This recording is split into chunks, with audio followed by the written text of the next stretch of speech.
హనుమతోని చెప్పారు. రామాయణ పరిసమాప్తి సమయంలో హనుమని దగ్గరికి పిలిచి గట్టిగా కౌగిలించుకుని ఒక మాట అన్నారు. మదంగే జీర్ణతాం యాతు యత్పయోపకృతం కపే నరహ ప్రత్యుపకారాణం అపత్సాయ అతిపత్రతాం అన్నారు.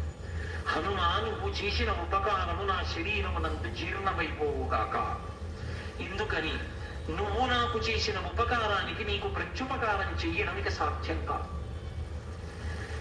నేను కష్టంలో ఉంటే నువ్వు నా భార్య యొక్క జాడ కనిపెట్టావు.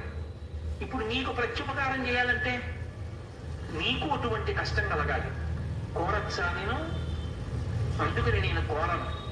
నీకు అటువంటి ఆపద రాదు. కాబట్టి నీకు నేను ప్రత్యుపకారం చెయ్యలేను.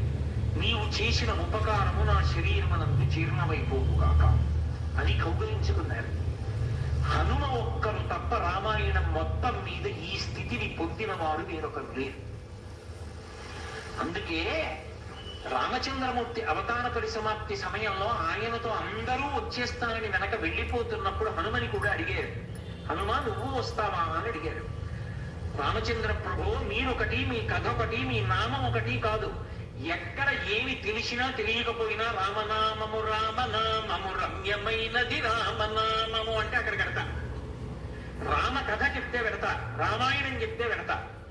ఇప్పుడు రాముడు అన్నాడు, మక్కథా ప్రచరిష్యంతి యావల్లోకే హరీశ్వర తావద్రమస్య సుప్రీతో మద్వాక్యమనుపాలయ. రామశాసనం హనుమతి.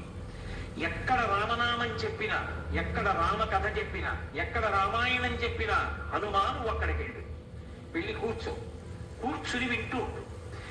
హనుమ సభలోకి వచ్చారు అంటే సభలో ఉన్న వాళ్ళందరికీ మంగళమే. నన్ను నమ్మండి, చచ్చిపోయేవాడు కూడా బతుకుతాడు.